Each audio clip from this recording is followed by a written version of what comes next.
Well, hello everybody. Welcome to Sonictalk, episode 751, recorded today on Wednesday, the 22nd of March, 2023. This is a music technology podcast. We talk about things to do with music technology, recording, performing, synthesizers, drum machines, software, modular synths, the whole kind of ecosystem that surrounds that world. Currently, we're still basking a little bit in the glory of our last EMOM event, which was on the 11th of March, still on 10 days. We've now posted all of our things up there now, so there's interviews, individual sets are on YouTube, but we've also posted some extra stuff on Patreon, which has got extended interviews and all other bits and pieces there. So while I'm here, while I'm just mentioning the word Patreon, I will now play a little plug for our Patreon, because I hope you would consider joining us there. Hey, have you considered joining us on our Patreon? We've got a whole bunch of stuff there. In fact, there's quite a lot of extra content going to be coming up from our recent EMOM, as well as the backstage tour, which I've already posted up. I know many of you are interested in that. We've got sequential trigon extra sounds. We've got some sample sets from previous reviews. All our stuff that goes up to YouTube is also posted ad-free, so you don't have to look at the ads, and that's at a basic level as well. So if you want to join us, just head over to patreon.com/Sonicstate. You can join us at $2.50 a month for the ad-free stuff. If you want to join us at the upper tier, $5.50 a month, an absolute bargain, and you'll also get all that extra stuff. And if you join us before the end of the show, your name will appear in the end credits. Thanks for listening. Back to the show. That's very meta, isn't it? Anyway, so, well, welcome, everybody. Oh, actually, there was one other thing I want to say. Yes, of course, hello to everybody in the IRC. I want to say a big thanks to Wagyu again for keeping the back end running and modding, as he does for many live streaming shows. He does amazing public service. We really must introduce some kind of award for him as a community. He's a very, very helpful chap. So thanks, Wagyu. Thanks to everybody who's contributing. A couple of things coming up. I've got the third wave in for review. I got some other things which I can't actually remember what they are now. I should have written it down, shouldn't I? Oh yes, I should also mention we've got some stuff going on with the EMOM. What I wanted to do is, yes, so if I press this, that should happen, and then if you that should be posted. And if you're interested in EMOMs performing or just want to go, there's that URL that's just posted. This has basically a lot of the current listings. There's one in Stoke-on-Trent tomorrow night, Captain's Bar. All of the details are there. So if you want to do that, I'll try and make this a more regular spot, because I know sometimes it posts in the comments and you say, can you mention this? And it's gone before I get a chance to mention it. So I'm going to try and introduce that as a recent thing. Anyway, let's get on and introduce our guests. I'm going to come over here to somewhere in the Leeds area. Good Lord, it's only Ben Divkid, YouTuber and modular expert. How are you, mate? Yeah, very good. No, it's a pleasure to be back, and thank you for keeping the invite to come back open. Yeah, busy. Synth full times, loads of modules, loads of stuff to come. I think we're going to see a lot of releases before Super Booth. I'm getting a lot of, and I'm like, okay, so when is this out in terms of work and videos to do? And it's before Super Booth, before Super Booth, and it's like, this is going to be tough. I don't know if we're going to see that shift like you have with NAMM, where you kind of get that month before of like wanting to grab attention effectively in isolation away from the massive news that is a big event. People seem to be getting wise to that with Super Booth like they are at NAMM. But yeah, I might have a new module at Super Booth actually. Oh, of course. I'm yet to hold a prototype. It might be here tomorrow. So whether I wanted to say anything or not, it would be very wise I don't, because I haven't tried the prototype yet. But yeah, I'm hoping we do. Hope it's ready. I see you're rocking the. That looks like, is that a new room, a new layout? It looks very different. You've got lots of keyboards. Is that some IKEA? Is that some IKEA shoe furniture, or is that proper? No, it's a twin slot. I think it's discontinued. The IKEA one, that shoe racking that everyone gets. Yeah, I think you might be right. Twin slot. Much like the tabletops are from a timber merchant, and I had a friend, Matthew Shaw, who I'm eternally grateful for building this desk, suggested just doing twin slot, and he had quite a large amount of synths and gear on. It's a bit like shop fit, I think they call it in the States. But yeah, and then just wood that we cut down and added lips to. So the modular's all here that people kind of know me for, and then my other indulgences are around the back of the room. There is some IKEA there. That's an IKEA Platsa, Platsa. It is like but it's in a whole metal frame. It's not the kind of floor-mounted one that I think quite a lot of studios used. They're a good buy for mounting lots of gear on. Nice. We need some IKEA affiliate links for us all. Wouldn't it? I think IKEA. Well, what with the teenage affiliation with teenage engineering affiliation with IKEA? I mean, obviously they're not going to be selling the teenage table. I can imagine at IKEA it's a bit too expensive for them. Even actually, funny story. I was thinking of writing to them to have them sponsor for our tables for our EMOM, so everybody could get to play on it. But I just wasn't sure they'd be able to cope with it. But anyway, we'll get on to that. We'll talk about this more, I'm sure, Ben. Nice to have you. And we've also got Mr. Gaz Williams, who's their YouTuber. Don't know if he's doing that today. Also performed at the EMOM under the name Bad Workman. What a great night it was, wasn't it? So thanks so much for coming along. That was amazing. It's really good fun. I kind of realised, if I really enjoyed doing these live shows because I can, if I can make them entertaining, make people smile, then I can make a load of bollocks, and it's all right because it's entertaining, It's like if you start making balloon animals while you're doing it as well, you could maybe sort of. That's not a bad idea. Yeah. So, thank you. Yeah, really nice to be here. Thank you, and also, thanks for the opportunity to play. It was really good fun, and it was pretty diverse, wasn't it? Actually, if you consider how different the different acts were. Sometimes there is an accusation that like live electronic music can be a bit samey, and I don't think that was samey at all on that show. That's pretty cool. No, I agree. I'm just realising that I'm getting everything sounds really crispy at top end because I might mention that maybe it was the last show of the show before. I was deaf in this ear almost completely, and that was during EMOM as well. And then I had my ear syringed, and now I'm getting this really unusual amounts of top end on everything, which is probably a good thing. So maybe it's good. Nice and sibilanty. Yes, that's right. Super sibilant Sunday. Yeah, all of that stuff. Well, Gaz, of course, you're playing at, we did mention the EMOM stuff, but you're also playing at the City is Full of Noises in Coventry the weekend, right? Yes, on the Friday night, taking part in a concert there. That's in the Common Ground, I think. Is that along with Ben, actually? So that's going to be really good fun. And that's like a kind of that's more like a regular gig. And then on the Saturday, then in the Herbert Gallery in Coventry, there's going to be a whole load of events, including another drone bath. I say another drone bath. I took part in a drone bath in Moseley Baths. Some of you may have seen the little Sonic walk around I did on that.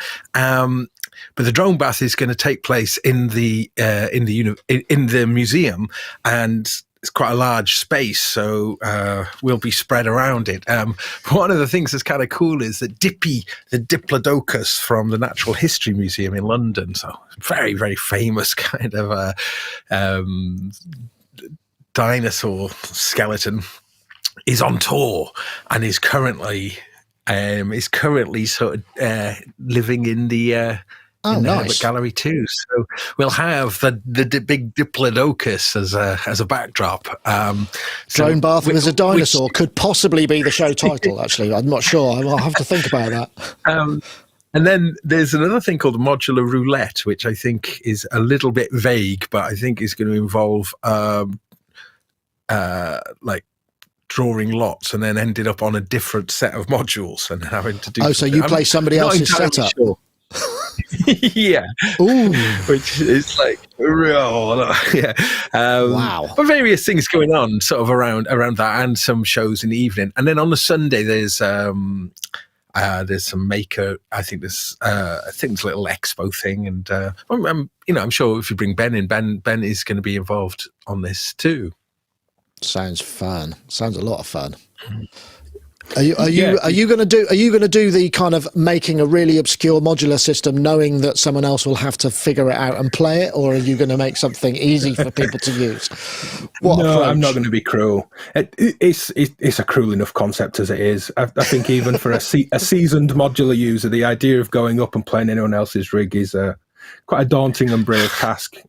Yeah, geez. It's just in that, even with modules, rearranged in a different way, that kind of like, where's there a VCA, or I need an envelope, or where's the filter, or just, and then factor in unknown modules, any combination of the above. But no, I'm going to set up very nice to use, easy rigs.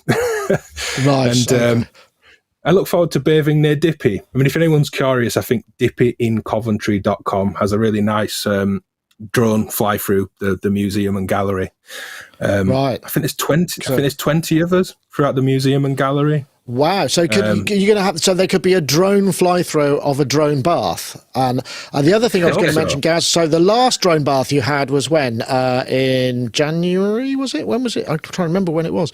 So it's been a while since you've had one of those. So quite a long time between baths. That was I was basically getting to that terrible pun, awful gag. Sorry, that was. That's good. I'm going to do a very, very different approach from the last drone bath. In the last drone bath, I took the Lyra and I took the Medusa, both of which are really cool for doing drones. But I'm going to go for I'm going to do a more modular based drone, I think. But I'm also going to use the ROAT, which is the roar. Oh yeah, you used that live, didn't you? You used that live. Yeah, I used it in the gig. Yeah, but that thing, I love it. I've been using it quite a lot lately. Just farting around, but it's good. It's good. I mean, I was thinking about you with it because it's an 8-bit synth, and I know that's not your favorite type of synth. But you don't think if it's got good filtering, I don't know. Yeah, it's really interesting. I think Soma this year are going to start blowing up because I mean that Terror video we shot in Warsaw, that's done 200k video views. I mean that's insane for something as niche as that is. I don't know where. I have to go analyze the traffic and see where it's come from, but that's an insane amount of views for something that is so specialist. It's really surprising. So I think there's going to be more interest in that. It is brilliant, though. I mean, and it is really different, and it just is. I think for me, anyway, that's the most exciting thing now. I would love to get one of those. I think it looks well. Maybe it might link in with an upcoming topic, actually, but we'll have to get there first. So we should probably start by covering a couple of things. So let's have a look at this one. Hello and welcome to Chompi Club. Today we are super excited to introduce to you Chompi, a magical tape music instrument. My name is Tobias, and in this video, I'm going to walk you through some of Chompi's unique workflow. To get started, why don't we begin by recording a new sample up here in Chompi's sampling engine. To do this, we just flip the mode switch into the upward position and press the Chompi key. We can immediately play our sample on our chromatic keyboard down here. Okay, but if we want to make... It's a great Kickstarter video. This thing is actually going to be a Kickstarter. This is Chompi by Chompi Club. It's sort of the first thing about Chompi Club is you can't talk about Chompi Club and all that kind of the gags to do with that. But this is a very interesting. It's a new tape style sample loop. It's very OP1 but bigger. Love those buttons. They're quite similar to the I forget the name of the sequencer that uses similar stuff like that. It's pretty basic. Has plus granular effects, filtering. I think in digital. Plus, I think it's a MIDI loop. It's made on the Daisy platform, which I think we first saw at NAMM a few years back, and I think it won one of our sort of emerging tech awards. Launching on Kickstarter on the 28th of March, $4.99 US, $5.99 after. I don't know any more details. I reckon it'll do well just because it's got a great video. I don't know what you think about this, Gaz. I mean, it strikes me, it seems very immediate and very quick, but ultimately, if you really wanted to use it a lot, you might find that it wasn't necessarily full of features that you want. I think the granular reverb and effects is going to make a big difference, though. Yeah, I mean, it's an interesting one, isn't it? Because it's trying to pare things down in a way to make it extremely immediate and inviting. Now, the OP1, which I've got here in my studio, often when I'm working with other people who are not particularly tech savvy, they love the OP1. They gravitate to it. They really, stuff that is, multifunctional. Well, I mean, the OP1 is very multifunctional, but things that are outwardly lots and lots of controls and stuff. Whereas someone like myself might, ogle after knobs. I'm not going to fall into that one. No, careful what you say. I know, but sort of. I was joking then, but after. But love the OP1 because it's just kind of appealing, and almost that toy-like thing is kind of inviting. So this clearly is inspired by that. A little bit like the OP1, it does feel expensive. I mean, not as expensive. And I noticed that a lot of the responses to it seem to be fixated on the cost. And I do think that's slightly unfair when you take something like this, which, okay, it might be quite pared down in functions, but nice hardware, it does look like it's built. It looks like it's built to quite a nice spec, and I just know from meeting manufacturers and stuff just how difficult it is to kind of make money on making gear. So the price, I don't know. I mean, I don't know the ins and outs of it, but I think after you'd have it for a while, I think you wouldn't really think about the price. I think you would just like having it, because I think that absolute immediacy would mean that you might be grabbing it and using it a lot more than you would for something else that has a lot more process involved. But they do promise that there's going to be, various different new modes coming out, firmware updates and the like, which may expand its possibilities. I mean, there is no screen on it. You're going to be limited to the controls that are on there. So I think its initial idea and purpose looks like that will be its main sort of role. However, I think that could well be quite popular. Price-wise, though, similar sort of price, you could get like a Boss S, the SP404 Mark II. Oh, yeah. Yeah, that's for true. Around a sort of same-ish kind of price point. A lot more buried functions though on that, isn't there? It's a lot more sort of impenetrable. A lot more. So this, I mean, this idea of when you kind of compare one thing that's just feature laden to something that's kind of very sparse, that doesn't really happen in guitars world and stuff like where you could pay an absolute fortune for a Stratocaster piece of wood. Piece of wood, with the same knobs on, the same, just essentially the same as like a, 150 quid Amazon job. But, but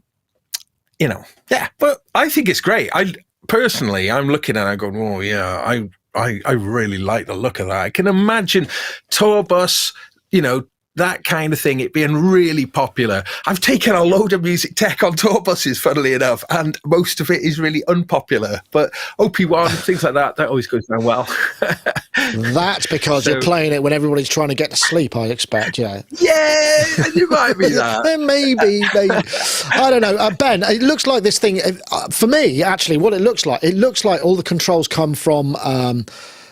video edit controllers, those quality buttons, the jog and shuttle wheel, and in fact that might be, if it had a secondary function where you could plug it in USB and use it as an assignable controller for your edit rig, that might make sense, but I don't think they're going to go for that somehow. Yeah, I love the idea of the jog wheel, just this kind of constant having to go around lots and lots of times to kind of get an octave down or something, rather than it just being a button. I think it looks great. And the Daisy platform it's built on, which is Electrosmith, that's the same kind of camp that Noise Engineering, Qubit Electronics, Modbat Modular with Corey stuff. There's lots of kind of Eurorack built on the Daisy seed, and I'm sure other bits of non-modular gear that I'm unaware of as well. It's a very capable DSP platform. Sounds fantastic. Plenty of options for in and out. I think it looks great, and it's comparable price-wise to a kind of Eurorack sampler, looper, type module. It just looks instantly fun and inviting, but not, I did kind of think it was a toy, a bit like the Blip Blocks units at first, but then you kind of watch the video, which is very good, as you say, and you realise there's all sorts in there. The effects sound quite intriguing. I hope the handle comes off. I hope I can, just get the typical rectangle of gear that I can prop on a desk and unscrew that handle at the back. That's true, because otherwise it's going to get in the way, isn't it? Yeah.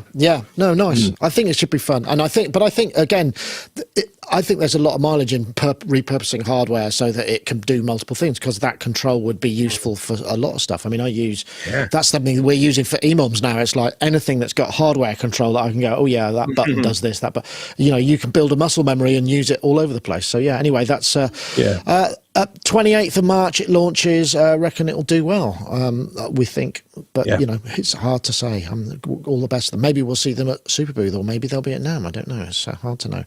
Okay, I'm gonna drop in a message from our friends over at Daisy Audio. Not Daisy. What am I talking about? Baby Audio.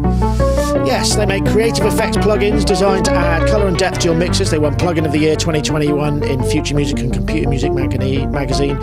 You should check out the iHeart New York 2, IHNY2. Easy to use parallel compressor for the typical aggressive New York sound, special algorithms for rich punch, easy operation XY pad, a mixture of powerful effects. Really impressive. If you want to save 15% of any purchase, head over to babyaudio.com and use the code ST15 to save yourself some extra cash. And we do thank them very much for their support of the show.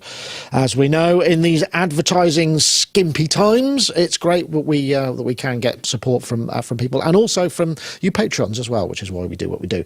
Okay, right. Let's see what's next. I just don't know where to. I think I'm going to go to the next one in line. Why not? Let's just do that. This is Arithmophone, which is a kind of browser-based, for now, keyboard. I think they use the term isomorphic, don't they, for this sort of thing. And the video that you see here, it looks like... Oh, let me just get that. It looks like it's actually a piece of hardware, but it's not. And this wasn't really so much about this. I mean, it's currently an app and a web app. It's actually... very affordable. I'm not sure. What I'm trying to say is, I suppose this raised the conversation more about what does it take for a new playing format, new playing surface to come. Because we can look at MPC pads. MPC pads, when were they first introduced? 1980. It's taken 40 years for them to become completely ubiquitous and a completely sort of authentic and not even considered unusual playing surface. We've got Harken Continuum. That's actually moved. It's still niche. We've got Osmos, obviously, which is a new thing. We've got the Roly. I'm just wondering whether the world is ready for these, because new muscle memory is quite a challenge to ask for a lot of people. I don't know, Ben. I mean, there are quite often a lot of weird, wacky kind of modular controllers that use this isomorphic layout. I mean, I'm not familiar with it. It doesn't work for me so much, but I'm wondering whether or not it will be a thing. And if so, then these guys are going to be ideally placed, right?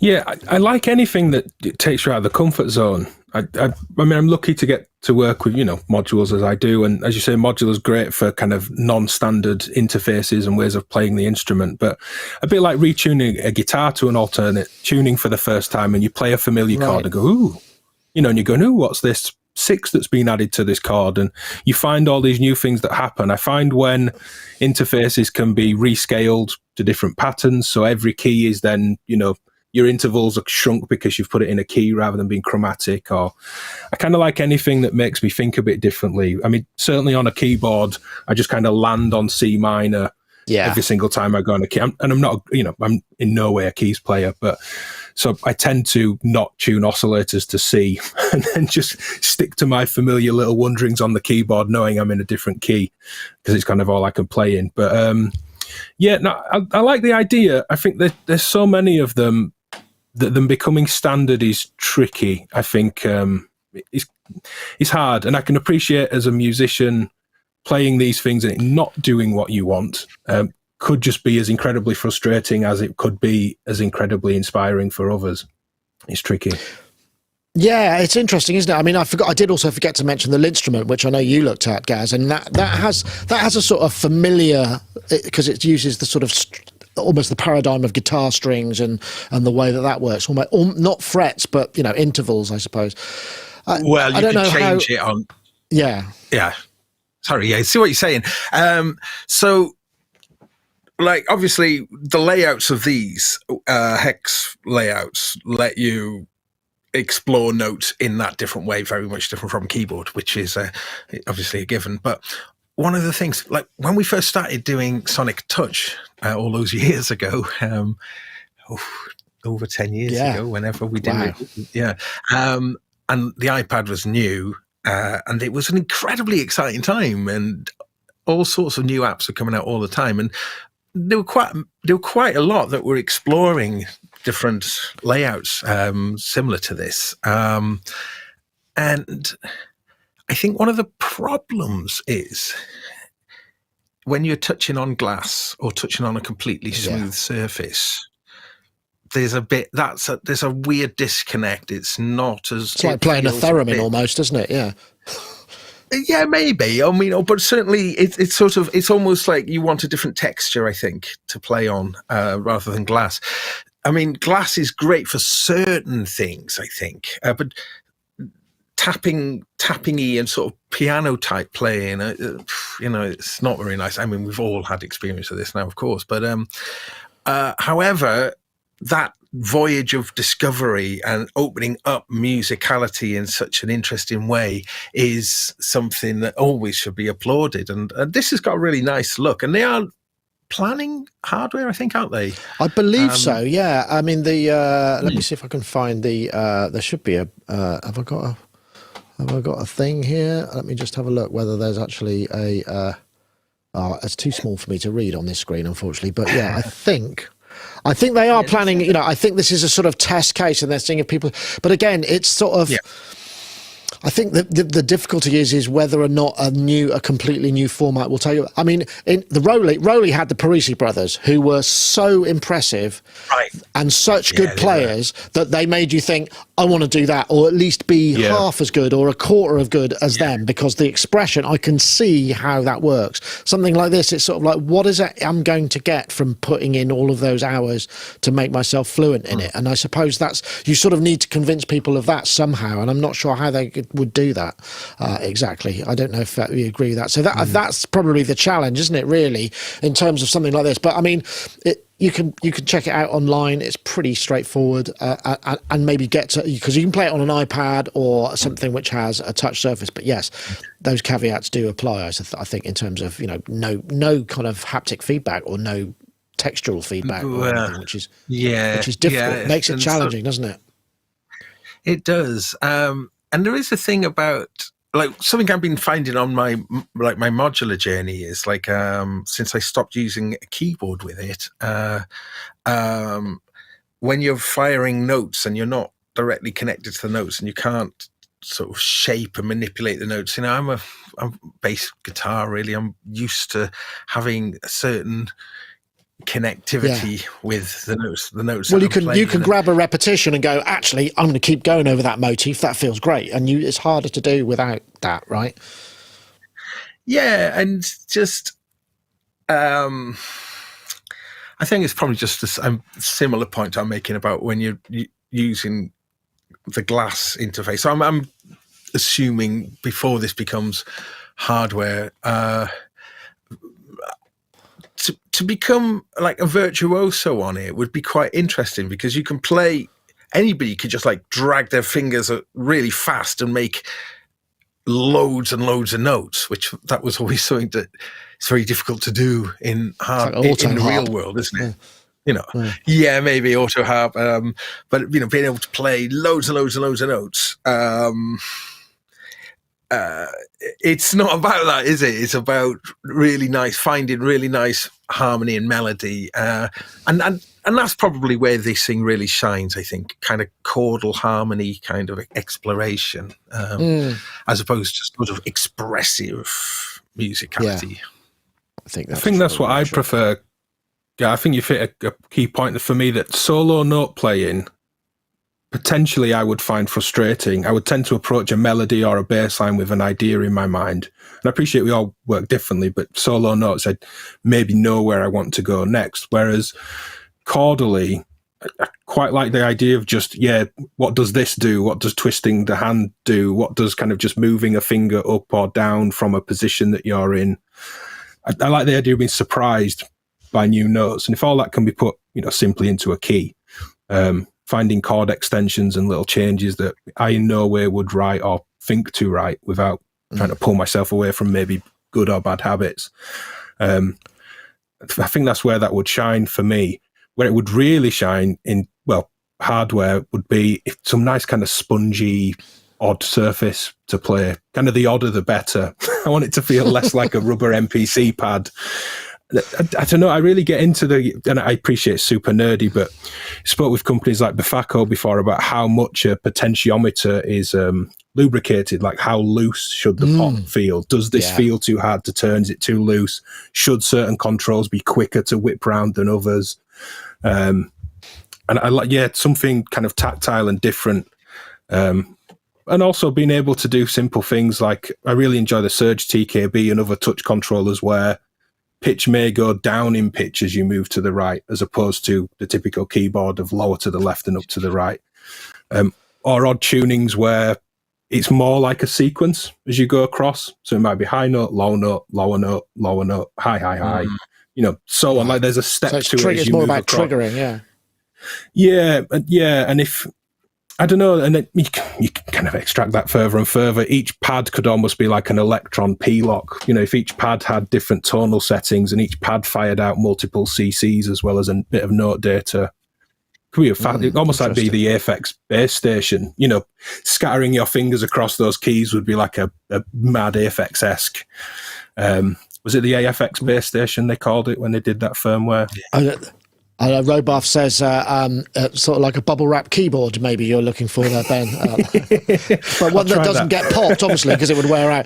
I think one thing that's quite interesting about this is, in a way, what we're talking about, I mean, it might be, why not just have a translation layer? So I have a MIDI keyboard, I'm playing my normal chords, but what it's doing, I can set a set of rules. I mean, there are things that do this. Didn't Noodler do something like this, where you play certain notes and it just throws inversions randomly around, depending, so I play my regular chord, and maybe I can trigger it a bunch of times and the inversions just keep moving about in sort of some preset rules.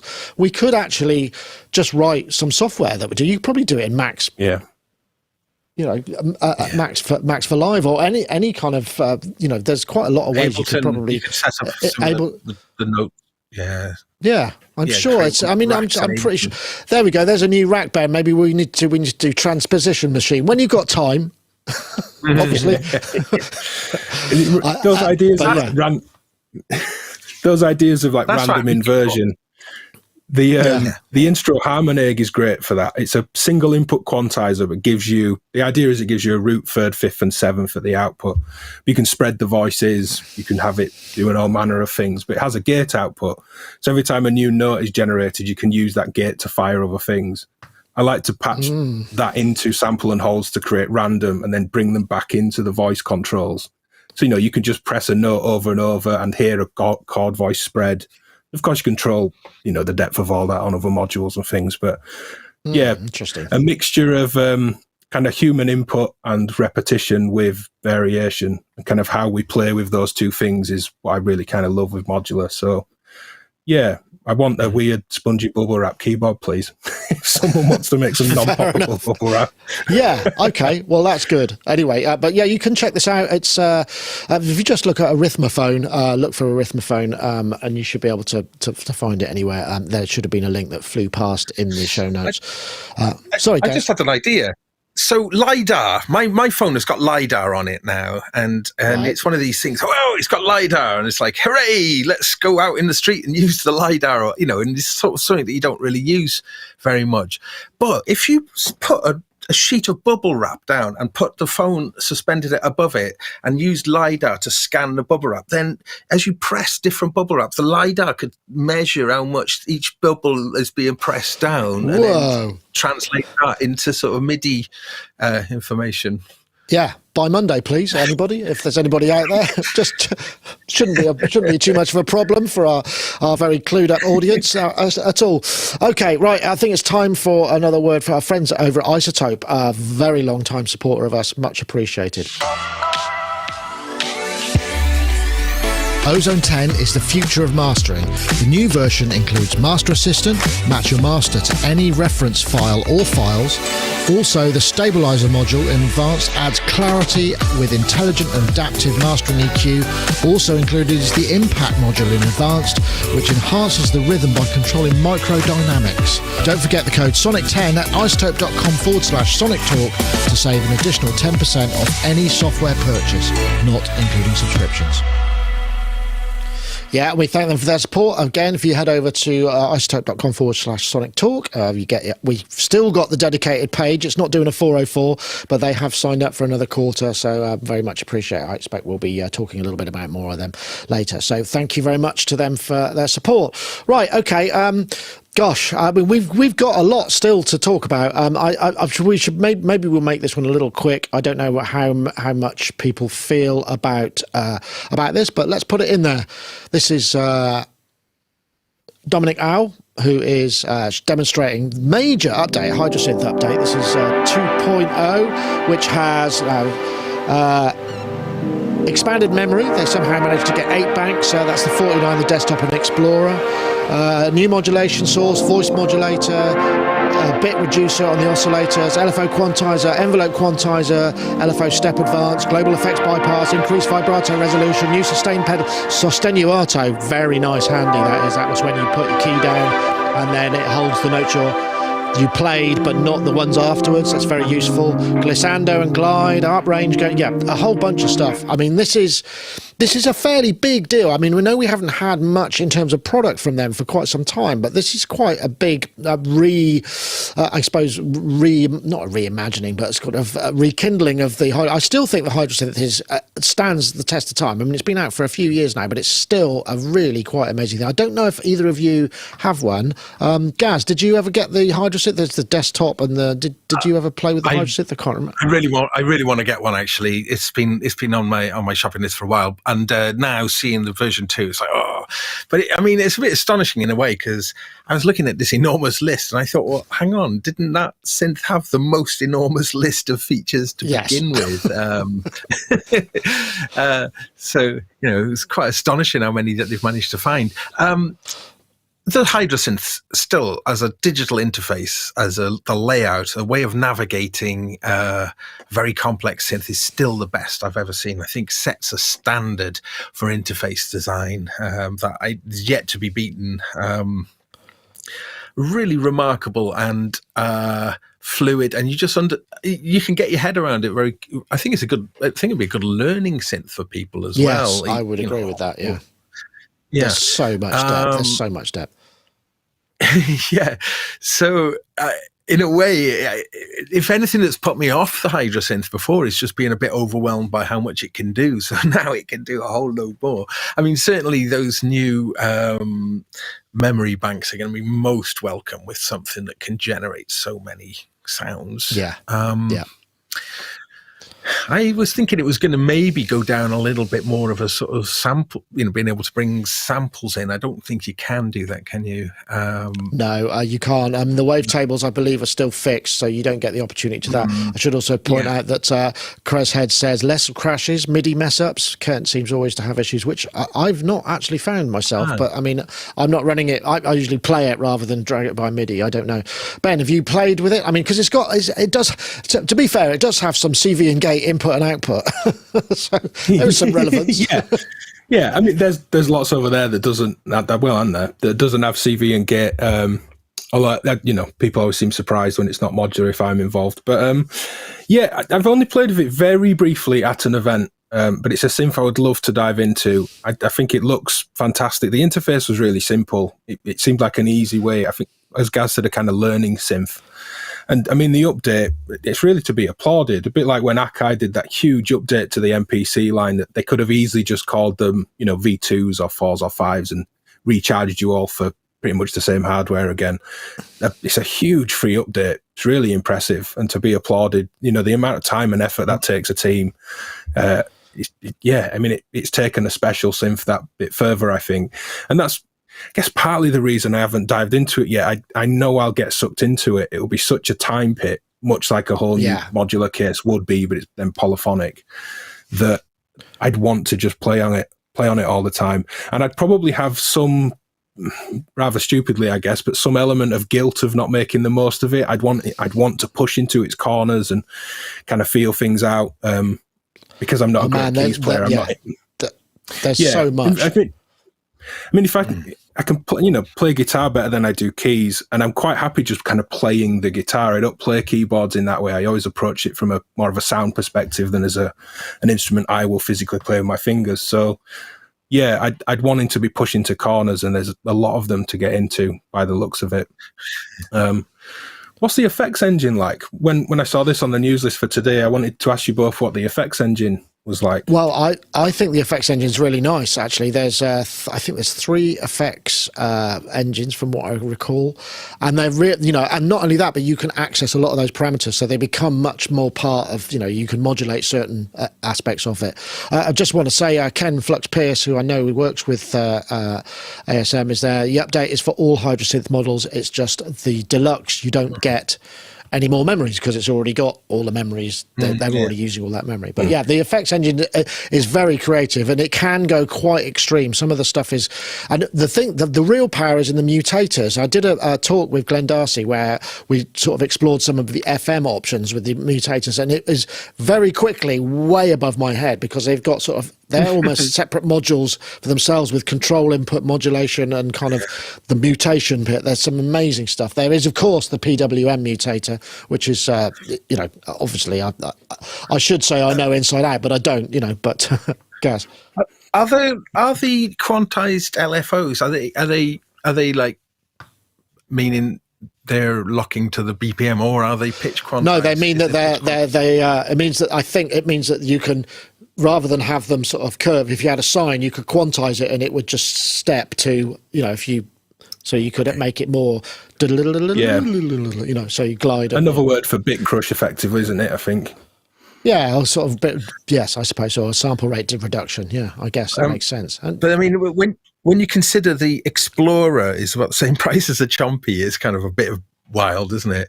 Yeah. But the Explorer, the little one, if you think about it, for around 500 quid, that it's got it's polyphonic aftertouch on the Explorer as well, even though it's like the smaller keys, incredible value for money. But even the big ones are still really affordable for what they do. I can't wait to see what else they come out with hardware wise. I really like, because they obviously got some great.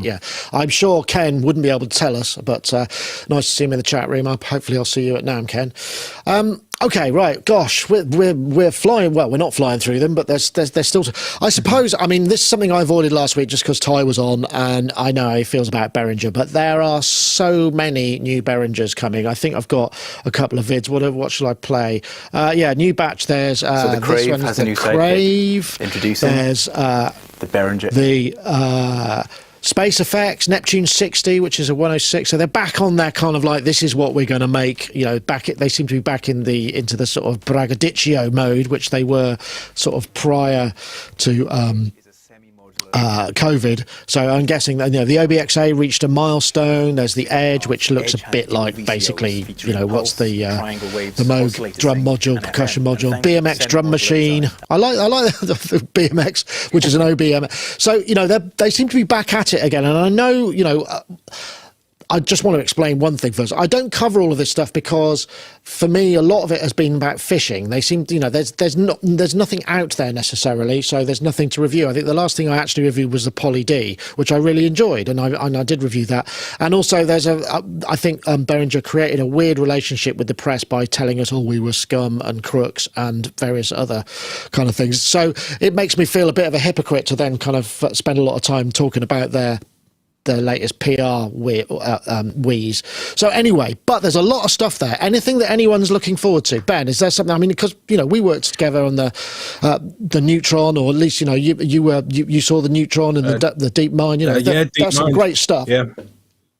Yeah, and then at least I can't say I've been in touch with them and have any update really much beyond that. But a great team as well, and a lot of very smart engineers, TC staff and Midas staff and newer staff that were brought into the company.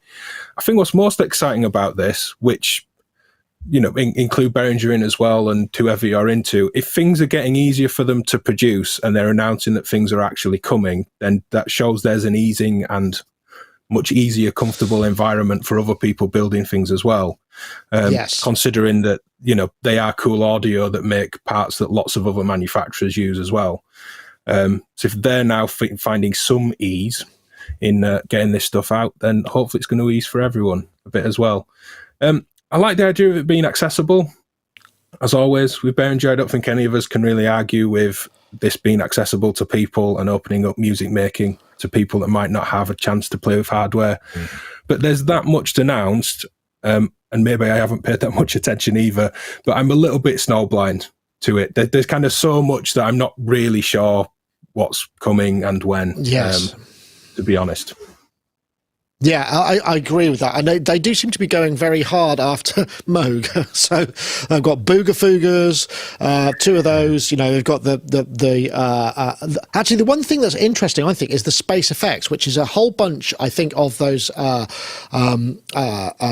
Technic algorithms that we might find in something like the DeepMind 12. That is in a Eurorack module, just stereo with algorithm switching and some control voltage. That's like going to be under £100. That looks quite interesting. Because those algorithms are pretty cool, aren't they? Some of those. I think it's going to be about £50 as well. Is it? Yeah, yeah. Really, that looks good. Yeah, it's one of those things, isn't it? I mean, like some of the really more obscure or less common things that they're bringing back is really, it's really cool. Like the Selena and when they brought back, like Wasp and the Cat and things like that, I think is doing a great service to synth history in a way. Discontinued things.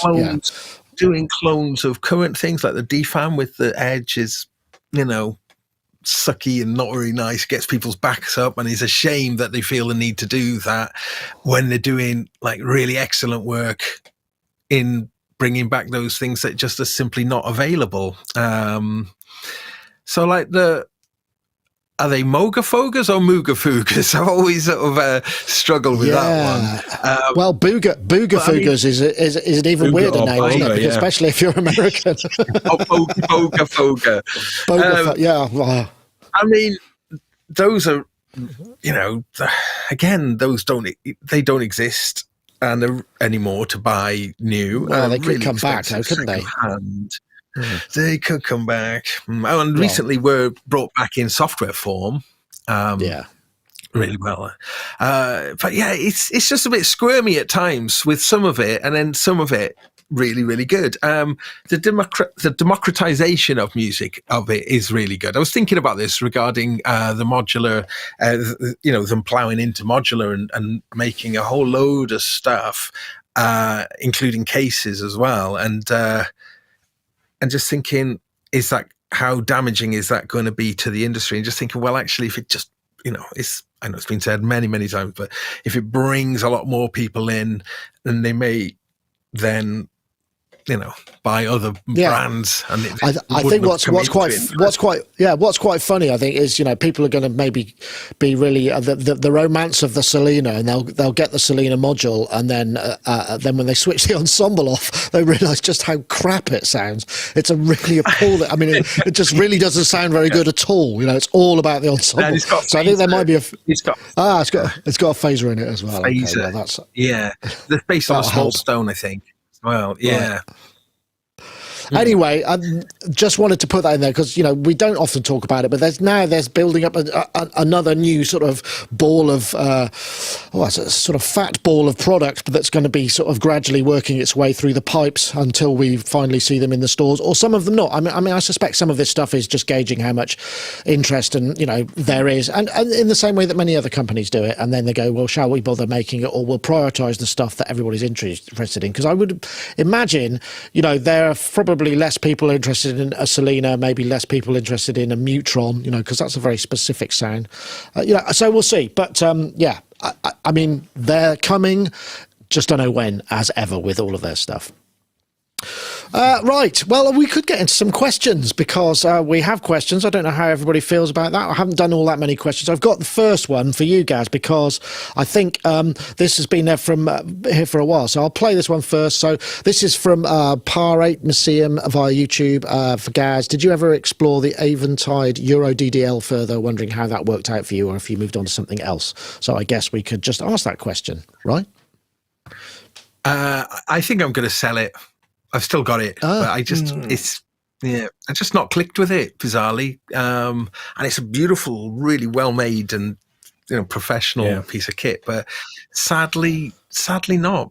Mostly because I love ping pong delay. I think delays. I just love stereo delays, and it's a resultantly mono delay.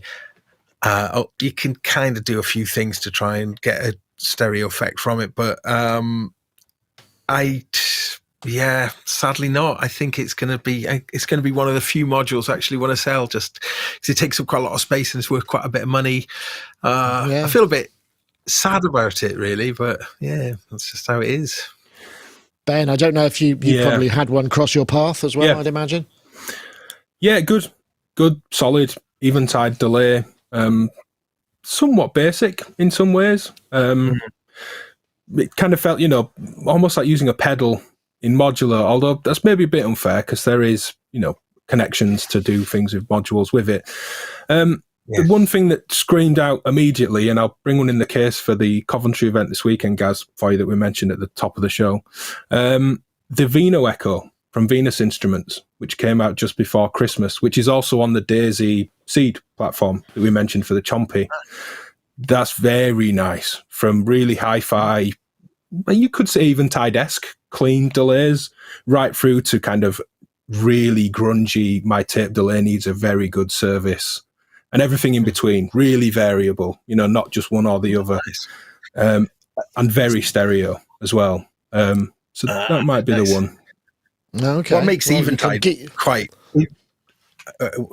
what makes the Eventide good though is, and it's similar technology to what they use in the Rose pedal that they make, which is, it's a digital delay, but the feedback circuit's analog, I think. So you get that. That's its kind of USP, I suppose. I think the EuroDDL. Sorry, I was just going to say, I think it's lineage or heritage, as it were. I think it's the 500 series delay that they did, repurposed into Eurorack format, the EuroDDL. Right. Yeah, I think it is the 500 series module they built. Right. Which might also be the Rose, I'm not sure. I will move you on now. I know you can modular geek out for a long time. I'm feeling a bit left out because I don't have a lot of modular here.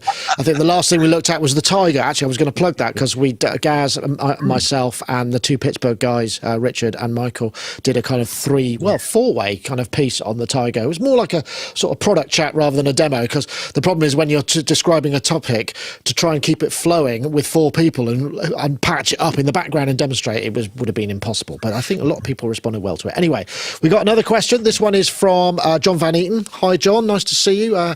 Met John a couple of times at NAMM. Anybody still using what we might think of as antiquated gear? I mean, besides Paulee.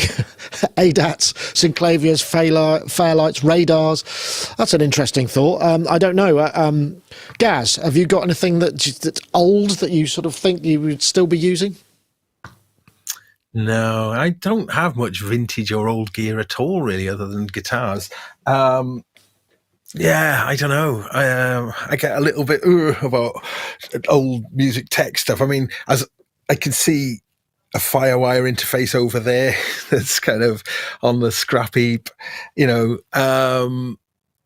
else? I've got this old Roland MMP mic modeling preamp that I've clung onto for years. And my one thing I'm really frustrated about is the KRK Ergo, which is like it's like a monitoring solution with a room EQ and measurement mic. That thing, I love it, but it's a Firewire 400 device, and gosh. I think so down the river, all that kind of Firewire stuff goes. No is pretty much the answer. Yes, I've still got some things hanging around, but typically try to phase most of I it don't know out. if there's a way to go from Thunderbolt or USB 3 to FireWire. Probably not. Oh, there probably is, but it's probably extremely expensive and actually requires a small computer in line somewhere and latency. Yeah. But yeah, fair enough. That's a shame, isn't it? Ben, how about you? Yeah, I mean, why not attach some romance and oddness and quirks and difficulties to your life? Yeah, quite a bit of odd gear. It grabs my attention no end. Behind, you can't see it, and I think it's 48 kilograms, so I'm not just going to be able to go pick it up either. An old naval battleship radio receiver, which was popped up on Facebook Marketplace about 4 miles from my house, and it's 50 quid. And it's my noise generator, if you like. The guy did pick up, threw some wire around the room and tuned into local radio on it, but it's got a kind of ring mod-esque demodulation circuit for the radio and some really tight bandpass filters. It's fantastic. I mean, I'll sample it all out and move the thing at some point. But yeah, no, I have a real love for that sort of thing. Old tape delays, which all really do need a service. But I kind of like them being in that space because, pedals, software is so good at modeling tape and all those lovely artifacts that we like from that kind of gear that why not let the tape be really tapey and in desperate need of a service. Yeah, old guitar amps, repurposed bits of gear, old EQs. Yeah, if anyone's in Massachusetts and could tell me anything about a company called Acton, there was a 1950s, I think they call it an envelope delay equalizer that was meant to correct frequency-specific phase delays in telephone lines. Wow. I'm looking for some info on the company. I've got the local library. They called me the other day, messaged the local library, was like, this is really strange. But I kind of went off on one in the email, and one of them was really into the idea of it. So, yeah, strange EQs and all sorts. Nice. I'm just trying to think. I was just looking around the room. I think the only thing that recently... I have a pair of Genelec 1029As, which are probably about 15 years old, maybe around that. I haven't got anything that. I mean, I've got guitars which are vintage, and I've got some vintage synthesizers. I mean, I've got a Jupiter 6. I discovered that last week that they're going for an enormous amount of money, so I might actually move that on once I've used it for a few more times because it just seems like wow. I mean, I don't get to use it that often. But yeah, the Genelec 1029As, which I've actually just replaced because they were here, sort of on my over shelf, and I've put some IK Multimedia MTMs, which are the little ones. Which I bought after we reviewed the iLoud Precisions, which I really like the sound of. And honestly, I don't miss them. These things sound... It's like, oh, there's loads of bass. There's loads of stereo imaging. There's loads of detail. I haven't been hearing that for a considerable amount of time, so now I can. And so I suppose I don't really count. I mean, I can't imagine anybody wanting to hang on to ADATs. Can you imagine? I remember when I used to work with Will Gregory, he had one of those BRC controllers and 4 ADATs, so 24 track. You could go further, but that was it was so finicky and so difficult to kind of maintain, and so when it worked it was great, but honestly, we used to moan about the rewind speed from actual proper tape machines, which in some ways gave us a kind of air break and a time to kind of take a breath. But ADAT, it was literally go make a cup of tea. Oh, they've gone out of sync again. Hold on a minute, So I'm not sure anyone would miss ADAT. ADAT interfacing, though, that seems to have managed to hold on. So I suppose that's a good thing. But yeah, nice question. I should probably look see if there's any more. Let me see. There was another one. Fancy. Well, I suppose, yeah, I suppose this would be, in a way, something that would might generate some conversation, but I'm not sure any of us can actually mention anything about it. This is from Nick Howes, who is a prolific questioner. Incidentally, if you want to ask a question, you can see, start it with QQ, 2 capital Qs, put it in the comments on any of the platforms, apart from, I think it'll work on Twitch, Discord, and YouTube and IRC. Yes, without naming names, is there anything under embargo from NAMM this year that's making you dribble with excitement? I'm sure I heard about something, but I can't honestly remember what it is. It's been so busy. But again, I think this brings up more of an interesting point about maybe, and I imagine maybe Nick, the whole point about this is, i.e., is anybody bothering to release anything at NAMM? And I guess they are. I've seen some really interesting things I want to see that are not, they're not under embargo, but there's some interesting stuff that I haven't seen before. So some collaborative software, there's some interesting controllers, there's all kinds of stuff. But I can't think of anything specific that's going to be released at NAMM. Again, I think there will be, of course, but I'm not sure if there is anything specific, and I can't remember if I've signed an embargo. I don't know if you know of anything, NAMM, or looking forward to seeing coming down the wires for that you won't have seen yet in person, or will film something perhaps. I do know of a few things. Although are they going to be at NAMM or Superbooth? I can't remember now, but. I think there is. Ben was saying it earlier about expecting a slew of new announcements. I'm just trying to wonder what the trends are going to be. What are we going to see? Which way do we expect it to go? Is it going to be, like we've noticed in previous years, haven't we, certain trends? There was a definite return to wavetables about 5 or 6 years ago, granular and whatever that, samplers making a comeback. So just wondering if there will be any kind of emerging trends, identifiable trends. That's kind of what I'll be kind of curious to see. I kind of almost think multi-timbrality is something coming. Woo! That's why I think. Massively powerful modules with tiny LCDs. Let's hear it. Well, maybe, but just multi-timbral, just devices that multi-timbrality. That's what I'm going to pin my. Well, that's interesting because the third wave, which I've got over there, you can't really see it. That's 4-part multi-timbral and has 24 voices, I think. I mean, it's going to take me a little while I'm really hoping I can get it done before NAMM, because it's they'll probably want it back quite soon, because it's it's a big chunk of stock to have around the place. But that's quite interesting. That has a multi-timbrality built in and 4 stereo outputs. So maybe they were ahead of the curve there with that. So maybe we'll see. I mean, obviously that means it's more expensive. Multiple outputs and whatnot are cost, because you need D2A converters and whatnot. So I don't know, but yeah, interesting thought. Roland, well, the SH4D was a shot in that direction, wasn't it? So I guess so, yeah. I mean, I think, again, that's kind of a weird, that I think, again, that's another video that seemed to do really well. It was a presentation format. Normally they don't do kind of as well as reviews, but that one did really well. People are obviously really interested in that. Weird that they didn't go for cloud integration in Zencore. It just seems like such a peculiar move when everything is going in that direction. And what stopped them? I don't really understand why they couldn't. I think it will. I just think it will. I mentioned when we talked about it at the time, I was just thinking that it might just trying to maybe narrow the focus a little bit, but I think it probably will support it in future updates. And of course, this is the other stuff with the Roland things. It's got great USB drivers, so you can get access. Each part of the 5 parts, so that's rhythm, and the 3 has a stereo USB send, so you can access all of that stuff. It's just not via analog input. So maybe what they need to do is bring out that the MX Mixer Mark II or whatever it is. Anyway, I digress. Ben, anything obviously you can't talk about any of it probably, but if you could, what would you say?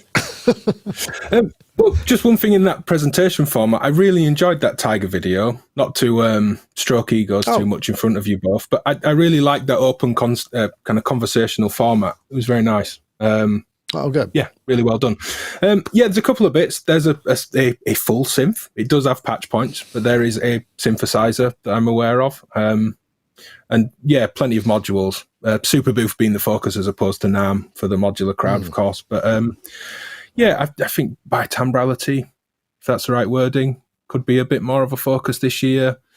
Certainly in modular, we're seeing a trend of kind of the basic kind of analog oscillators, certainly like the SEM Curtis chips, that were in Prophet 5s and 101s and things. There's now modern versions of all those chips, and they were available. So we saw a lot of kind of SEM 3340 oscillator type modules, but they've all kind of now got through zero modulation or phase modulation. They're all kind of like growing up a bit as the technology improves and the companies that manufacture these chips kind of add more features by default, if you like, onto the chip. And I think the integration of that will then hopefully kind of push the platform further. Yeah, I hope so. I mean, because in a way, I mean, if everybody's kind of using the same basic core electronics for an entire year's worth of product releases, it's kind of, we're in danger of getting very homogenized. But it's interesting, isn't it? Because the 3340s, the way that they sound, for instance, in the Neutron is mind-blowing. I mean, they just are massive compared to maybe in another, and I don't know what makes the difference. It's an interesting, I mean, I guess it's the drive and the internal gain and whatnot, but it's quite interesting how different they can sound, and as in the way, that when you have a wave, an oscillator, as you use a lot yourself, Ben, you see a sawtooth or you see a square, but they look like sawteeth or squares, but they sound very different a lot of the time, and it's really hard to kind of go, why is that, and why doesn't it show up on the image? Curious, isn't it? Yeah, it's tricky, and I like the idea that that becomes a basic building block that people have to push beyond, because we're going to reach a saturation point where you need something different, smaller, cheaper, more features, and all of those are great things. Smaller, cheaper, simpler versions are just as relevant as fully blown out, all sophisticated, crazy feature versions. So yeah, and I like those quirks in synths. A friend has a Roland System 100, and its envelopes, they're like rubber bands. They're really kind of slack in comparison to the 100M, which is really snappy. And you just look at this, here's an ADSR, and they're totally different. One's drunk in comparison to the other. There's this looseness to it, and the way that really changes the instrument, it's a really nice thing. That's one thing that it's not the chip, it's the circuitry around it, and that's fair enough. I've probably been schooled there, but we're nearly there. I mean, just one other point about that. The one thing I'd like to see is certainly in software, and I did that because I did a patch flip of the Mini Monster, and that's got a vintage knob, which I think they've also introduced on the Oddity and some of their other modules. What I want to see is, because that concept's also available on the Trigon, on a number of digitally controlled modern synthesizers. I want to see it go way further than it should. Maybe you can go, okay, up to about 12 o'clock, it starts to get a bit sloppy. Past that, it does all kinds of weird stuff. That's what I want, where things go really awry.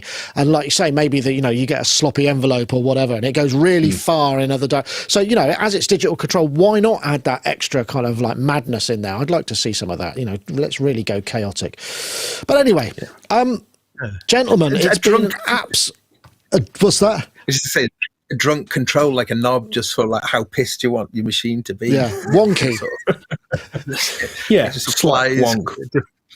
Wonky, yeah. Make it wonky. I think that might be a show title. I'm going to write that down while I remember. And let me just quickly write that down. Make it wonky. Yeah, that's what I want. I'm just going to write that. I'm quite into I often the forget. Dinosaur bath titles that we had.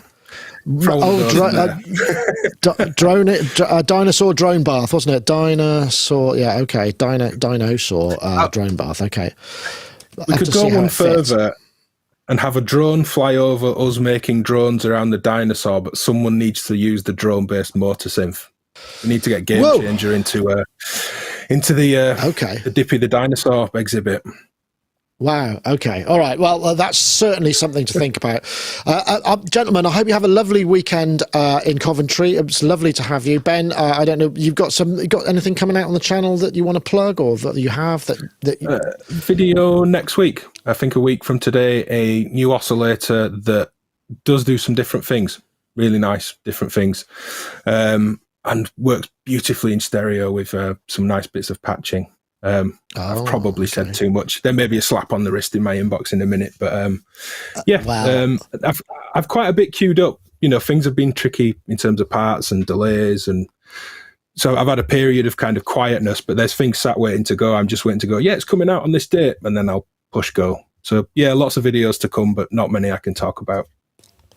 Right, well, lucky you, eh? Whereas I'm working in exactly the opposite paradigm, which is I'm supposed to have got on with them and finished them because they've been out for a while, and I haven't got round to it because I've been too busy the other direction. But hey, that's the way it goes. Gaz, how about you? You live streaming much at the moment? You going to do one tonight? No, not tonight. I will be bringing the live streams back.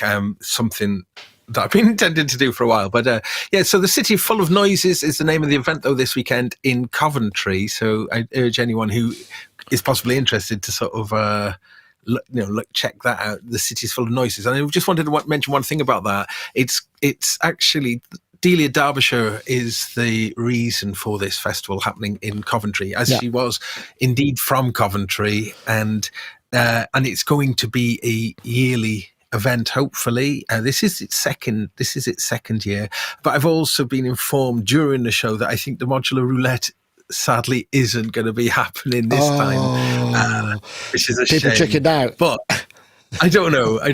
But there's still loads of stuff happening, and the drone bath itself, I think. What time is it, Ben? I think it's mid-afternoon, isn't it? 3 till 5. It's 2 hours of drone bathing.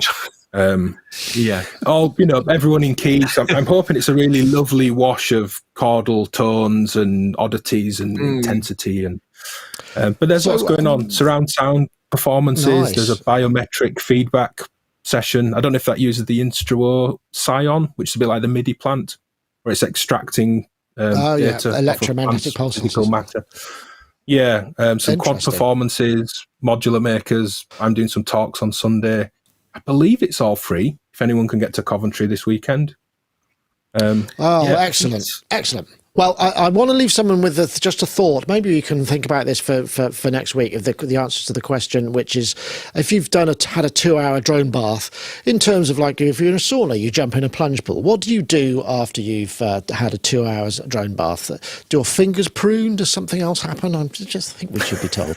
Anyway, thank you very much, guys. Lovely to have you all. And I'd like to point out that I have had a 0 technical issue show so far. Everything has actually worked, which last week there was somebody commented, said it made them really nervous watching me. I should have got it sorted out by now. I'm way behind the times, so can do it. It's just a question of application. Anyway, that's it for this time. Thank you very much. I will see you all next week. Take care, everybody.